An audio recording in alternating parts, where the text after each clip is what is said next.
Exercise 23.1 का आगाज़ आज से हम बाकायदा कर रहे हैं। पेज नंबर 129 पर मौजूद है। यूनिट का नाम है पाइथागोरस थ्योरम। पहला क्वेश्चन है, following are the lengths of sides of triangle, verify that the triangle is right triangle. नीचे जो है साइड्स है उसकी लेंथ्स गिवन है, स्टूडेंट मैं लिख दूँ यहाँ पर 38। राइट एंगल ट्राइंगल की 3 साइड्स गिवन है, 3 साइड्स की लेंथ गिवन है। वेरीफाई करें, साबित करें कि ये एक राइट एंगल ट्राइंगल की लेंथ है। राइट एंगल ट्राइंगल किसे कहते हैं? इसमें वन एंगल 90 डिग्री का हो, that is called right angle triangle, जो हम थ्योरम में तफसील से इस पर बात कर चुके हैं आपसे। Okay, this is a right angle triangle. इसमें वन एंगल 90 डिग्री का होता है। फिर इसके 3 वर्टिसेस होते हैं, इनको हम कोई भी नाम दे सकते हैं, A, B and suppose this is C. याद रखिएगा कि इस एंगल 90 डिग्री के अपोजिट जो साइड होती है वो लॉन्गेस्ट साइड होती है, that is the longest side, और उसको कहते हैं hypotenuse. This is called what? Hypotenuse. Okay, और बाकी जो 2 साइड्स हैं उनकी लेंथ में एक को बेस और एक को परपेंडिकुलर कह देते हैं। तो ज़्यादा फेमस जो है वो ये वाली साइड बेस मान ली जाती है और इस वाली साइड को परपेंडिकुलर कह देते हैं। This side is called perpendicular.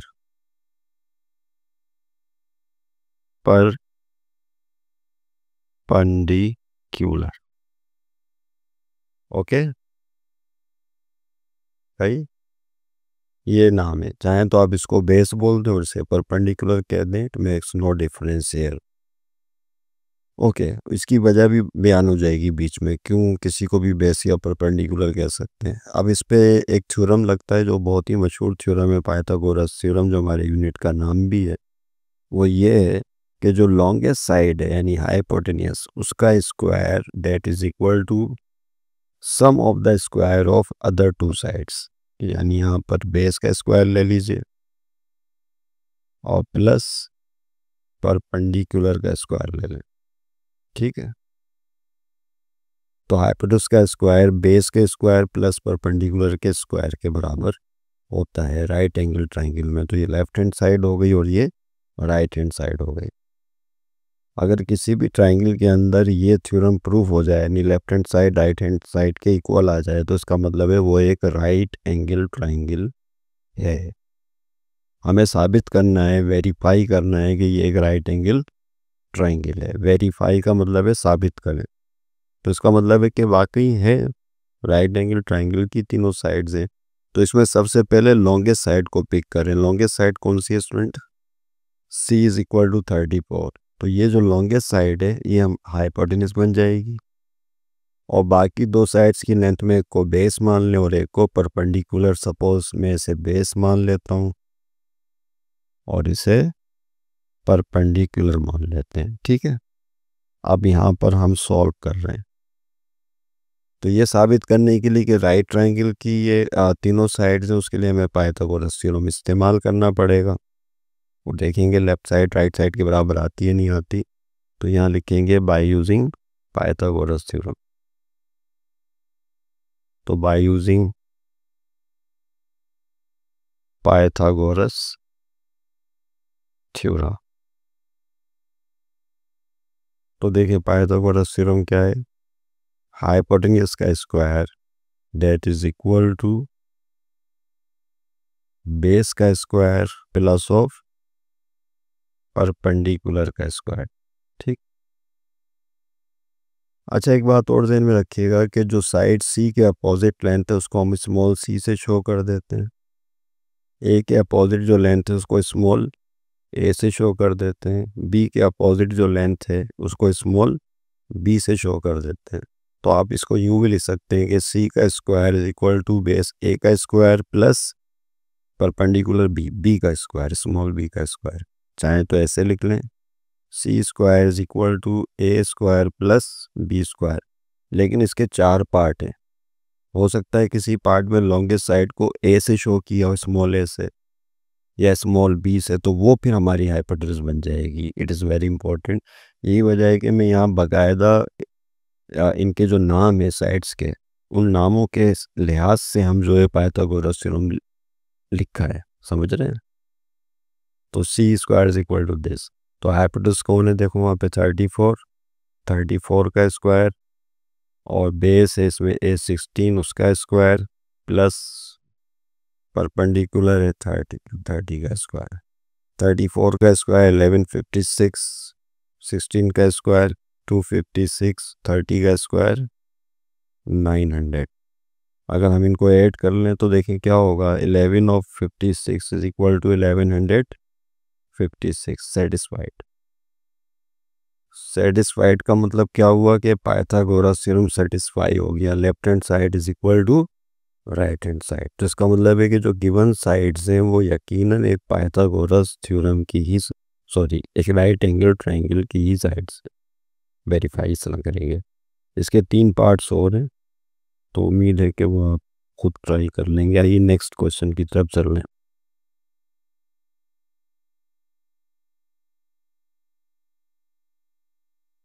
Okay,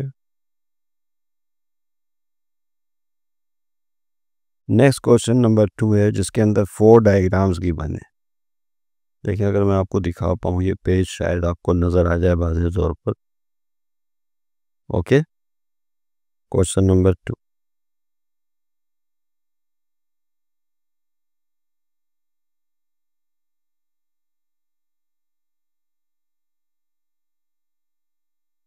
question number 2 है, following find unknown value in each of the following figure. Find unknown का मतलब होता है ना मालूम, जिसकी कीमत मालूम ना हो, अननोन कहलाती है। फाइंड अननोन वैल्यूज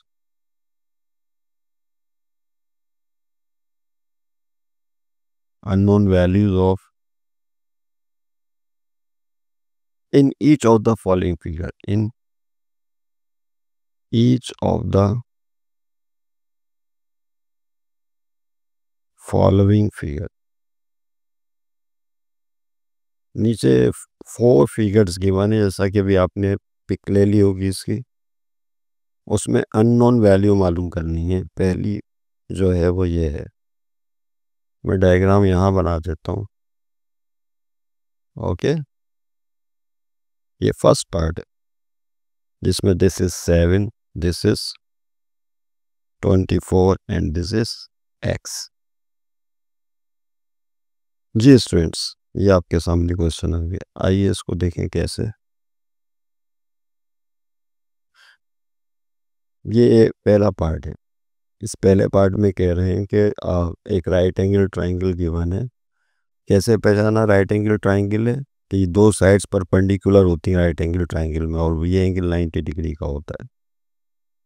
तो इसकी 3 साइड्स हैं, जिनमें से अननोन जो वैल्यू है वो मालूम करनी है। याद रखिएगा किसी भी ट्रायंगल में जो एक्स या वाई या जी है, या इंग्लिश के जो लेटर हैं वो अमूमन अननोन कहलाते हैं।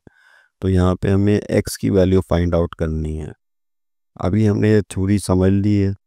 यहाँ पर बताइए बेस पर हाइपोटेनस कौन है, 90 के अपोजिट लॉन्गेस्ट साइड हाइपोटेनस कहलाती है, तो ये हाइपोटेनस हो जाएगा। 24 इसमें से किसी को भी बेस या परपेंडिकुलर कह सकते हैं, तो चले मैं इसको बेस बोल देता हूँ और इसे परपेंडिकुलर। इससे मैच कर लें इस डायग्राम से, तो पाइथागोरस थ्योरम लगा के हम एक्स की वैल्यू निकाल सकते हैं जो हाइपोटेनस है। That is very easy. तो पहले पार्ट में बाय यूजिंग सॉल्यूशन, ये फर्स्ट पार्ट याद रखिएगा डायग्राम में, this is first part. Solve क्या लिखेंगे, by using again Pythagoras theorem.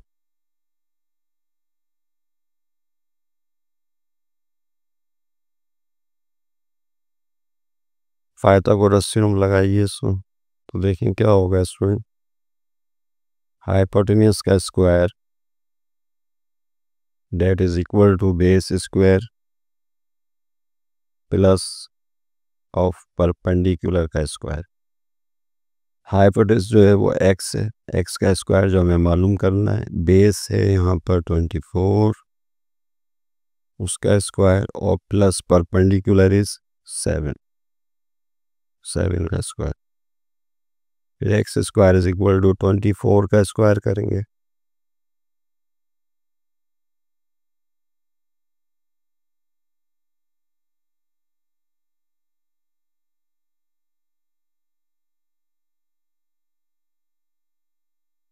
Five 76, 7 का स्क्वायर करेंगे दैट इज 49, इसमें प्लस कर दें 49, this will give you 625। Okay, यहाँ से स्क्वायर हटाएंगे तो दूसरी तरफ अंडर रूट आ जाएगा, 625 सब जानते हैं, या taking square root on both side भी लिख सकते हैं हम। स्क्वायर से रूट कट जाएगा तो x इज इक्वल टू 625 का रूट होता है 25, तो this is your answer. Okay, इसका अंडर रूट ले 625 का रूट 25, तो अननोन वैल्यूज तो निकल आएगी, तो it is very easy question. ठीक है, आसान है बिल्कुल। आइए अब बाकी 3 पार्ट बचे, इसको कोशिश कीजिएगा खुद से करने की, जिसमें हमने हाइपोटेनस निकाला है, किसी में बेस निकालना होगा, किसी में परपेंडिकुलर में। फिर भी एक और पार्ट आपको बता दूं,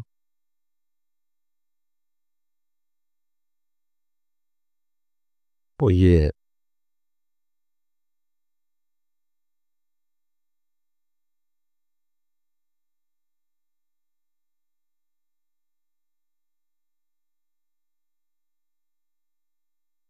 एक्स सेकेंड पार्ट,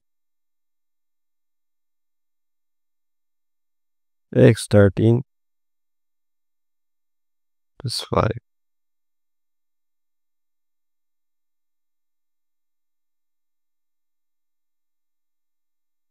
13, ये अननोन वैल्यू यहाँ चली गई एक्स, और ये दैट इज 5 जी, एक एंगल 90 डिग्री का यहाँ पर।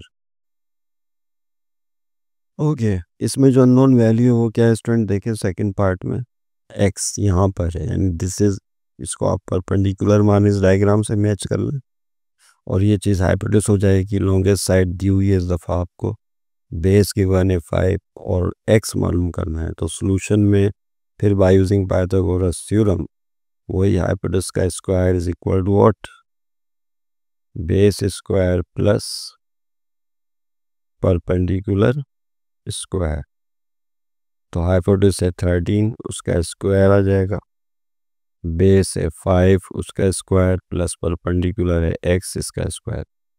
13 का स्क्वायर 169, 5 का स्क्वायर 25 प्लस एक्स स्क्वायर पड़ जाएगा। अब हमें एक्स मालूम करना है, तो 25 को लेफ्ट पे शिफ्ट कर दें, 169 माइनस में हो जाएगा, और यहाँ रह जाएगा एक्स स्क्वायर। 169 में से 25 माइनस कर दें, 144, तो ये 144 आ गया is equal to x square. सही, साइड चेंज कर दें, तो x square is equal to 144, side change करके लिख सकते हैं टेकिंग स्क्वायर रूट, इसमें साइनें तब्दील नहीं होती जब साइड चेंज होती है, तो taking square root on both side, दोनों तरफ स्क्वायर रूट ले लें, या एक तरफ से स्क्वायर हटाएंगे तो दूसरी तरफ 144 आ जाएगा। 144 का रूट होता है 12। ओके, तो इसका मतलब है जो परपेंडिकुलर साइड है ये वाली, ये 12 होगी, दैट इज योर आंसर। तो देखना पड़ेगा कि बेस मालूम करना है या परपेंडिकुलर निकालना है, अननोन वैल्यू एक्स कहाँ है, या लॉन्गेस्ट साइड है तो फिर हाइपोटेनस निकालना है। समझ गए? उसके बाद देखें क्या है नेक्स्ट क्वेश्चन।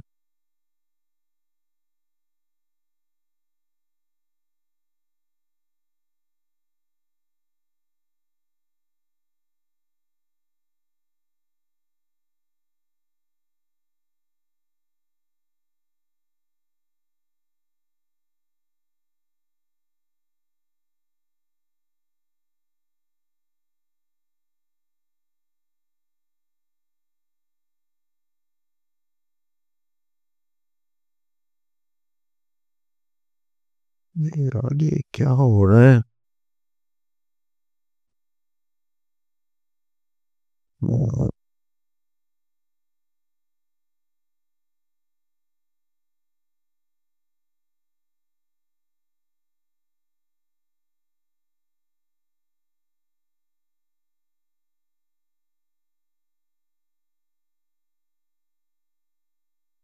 Question number 3.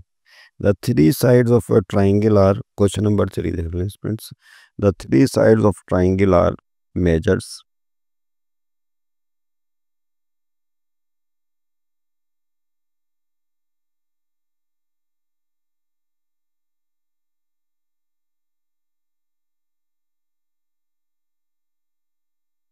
और मेजर्स जिनकी लंबाइयाँ दी हुई हैं 9.5 cm, 7.5 cm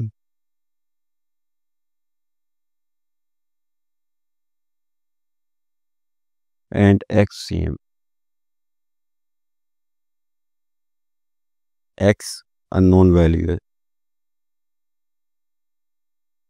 For what value of x will the side represent right triangle? For what value of x, x की किस कीमत के लिए three sides will the side represent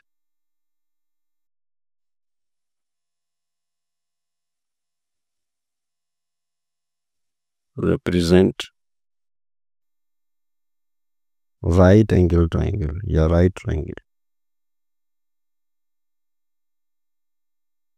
right triangle.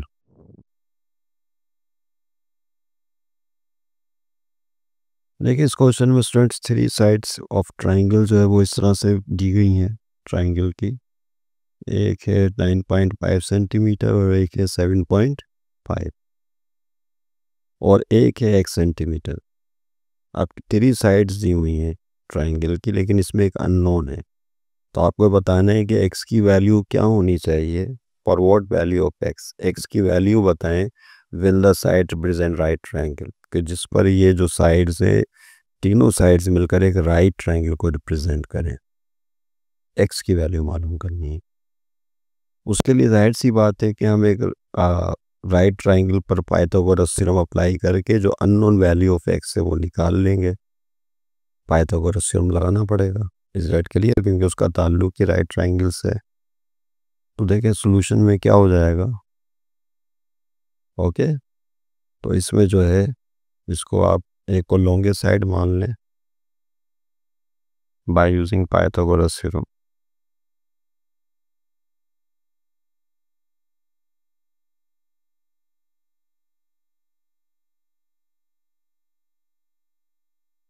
Pythagoras theorem apply करें, फिर वही हाइपोटेनस का square is equal to base square plus of perpendicular square. इसमें इसको हाइपोटेनस ले लें, इसमें एक को बेस और एक को परपेंडिकुलर ले लें. तो 9.5 का स्क्वायर बेस हो गया 7.5 का स्क्वायर और प्लस परपेंडिकुलर की जगह एक्स आएगा उसका स्क्वायर. एक्स की जगह तो एक्स ही रहेगा. अब 9.5 का स्क्वायर 7.5 का स्क्वायर निकालें कैलकुलेटर से, है ना.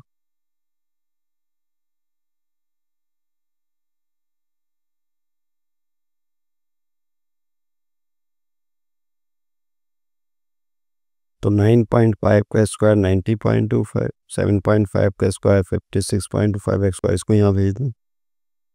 90.25 अपने यहाँ 56.25 यहाँ आकर माइनस में हो जाएगा और राइट हैंड साइड पे एक्स स्क्वायर रह जाएगा. इसको माइनस कर लें. 90.25 में से 56.25 गए √34 और साथ में एक्स स्क्वायर, है ना.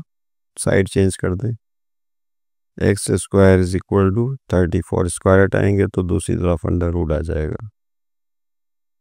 आंसर बुक में ऐसे ही छोड़ दिया हूँ.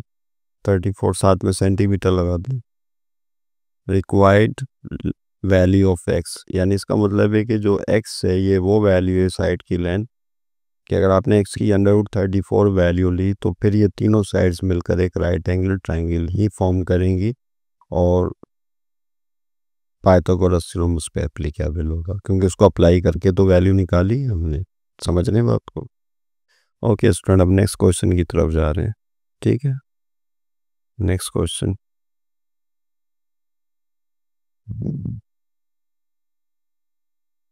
Question number 4,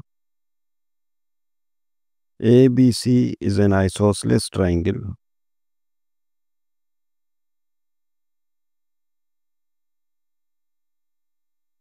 ABC is an isosceles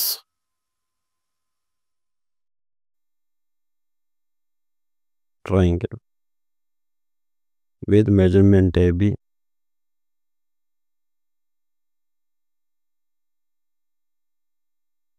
is equal to measurement AC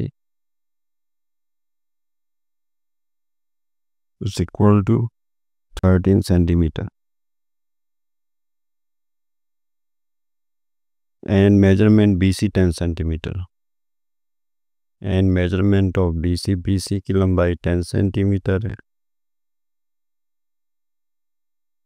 Calculate the perpendicular distance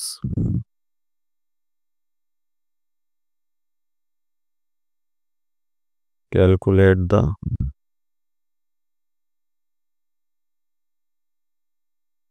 perpendicular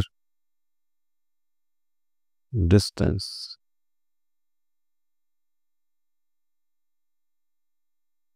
from A to BC.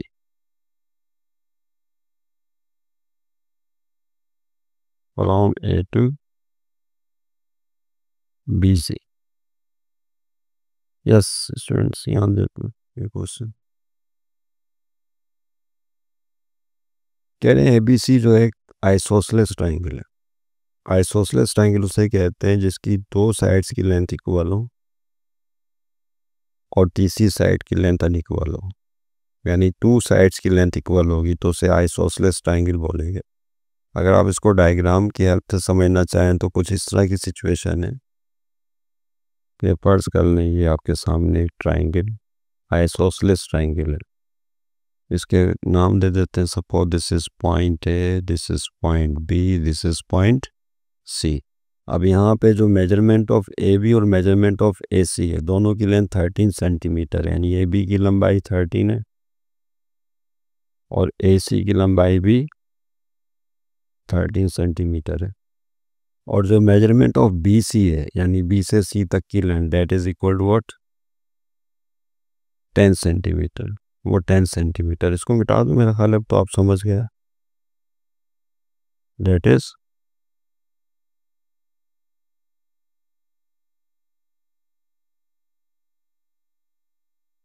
10 centimetre. क्या कह रहे हैं क्वेश्चन में, ये है calculate the perpendicular distance from A to B C. A से B सी पर perpendicular distance calculate करें, यानी इसका मतलब ये हुआ कि बी सी साइड है और यहाँ पर ए से एक परपेंडिकुलर डिस्टेंस बताना है, यानी ए से एक परपेंडिकुलर लाइन ड्रॉ करें किस पर, बी सी पर। ये एंगल 90 डिग्री होना चाहिए। ठीक है, तो ए से लेकर यहाँ तक ये जो डिस्टेंस है परपेंडिकुलर डिस्टेंस है from A to on B C. Okay, इस पॉइंट को हम नाम दे देते हैं सपोज डी का। ये डिस्टेंस ए डी एक्चुअली हमें कैलकुलेट करना है, ये आपकी अननोन वैल्यू है, इसको हम एक्स का नाम देंगे और ये चीज़ हमें मालूम करनी है। ठीक है, तो अब देखें कैसे निकालेंगे। सॉल्यूशन में लेट कर लें, let x be measurement A D, जो ए से डी तक फासला है एक्स, ये आपको मालूम करना है। ये be the perpendicular distance, be the perpendicular distance. ठीक है, ये डिस्टेंस कैलकुलेट करो। क्वेश्चन समझ में आ जाए ना तो सॉल्यूशन तो आसान होता है बिल्कुल। अगर आप और से देखें तो जैसे आप परपेंडिकुलर लाइन ड्रॉ करेंगे तो जो ट्राइंगल ए बी सी है ये दो राइट एंगल ट्राइंगल्स में डिवाइड हो जाएगी। कौन कौन सी? ए बी डी और दूसरा ए सी डी। इनमें से आप किसी भी ट्राइंगल को यूज़ कर सकते हैं। दो राइट एंगल ट्राइंगल पर डिवाइड हो गई है, क्योंकि यहाँ पे भी एंगल कितने डिग्री का है, यहाँ पे भी एंगल 90 डिग्री का होगा डेफिनेटली। तो आप इस ट्राइंगल को कंसिडर कर लें ए बी डी। जब आपने परपेंडिकुलर लाइन ड्रॉ की थी पॉइंट डी, तो बी से डी तक फासला बता सकते हैं क्या होगा? भाई यहाँ से यहाँ तक तो 10 सेंटीमीटर है, और परपेंडिकुलर लाइन जब ड्रॉ की जाती है आइसोसेलेस में तो वो अनइक्वल साइड को दो इक्वल पार्ट्स में डिवाइड कर देती है, यानी बी से डी तक फासला और सी से डी तक फासला सेम होगा।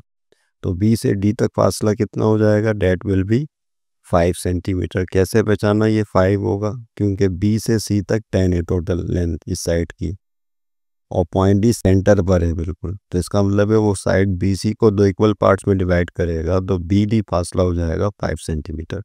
तो यहाँ पर हम सबसे पहले लिखेंगे मेजरमेंट ऑफ बी डी, या मेजरमेंट ऑफ सी डी भी ले सकते हैं, मैं बी डी ले रहा हूँ। Measurement of B D is equal to half of measurement of B C. समझ रहे हैं बात को? तो half measurement of B C is 10, 10 को 2 से डिवाइड कर दें, this will give you what? 5 centimetre. तो बी डी फासला आ गया 5 centimetre. Okay, that is equal to 5 centimetre. सही। अब यहाँ पर जो राइट एंगल ट्राइंगल है ए बी डी, इस पर पाइथागोरस को अप्लाई कर दें, क्योंकि 90 के अपोजिट ये वाली साइड हाइपोटेनस बन जाएगी। ठीक है, 90 डिग्री के अपोजिट ये वाली ट्राइंगल ले रहे हैं ए बी डी। कंसीडर या using by using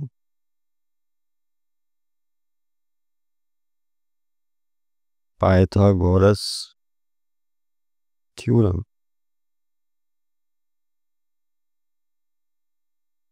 in triangle A B D,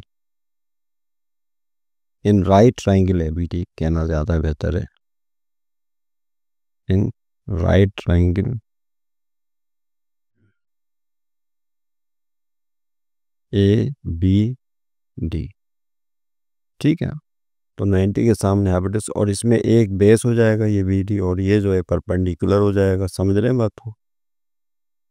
तो पाइथागोरस थ्योरम क्या होता है? हाइपोटेनस का square that is equal to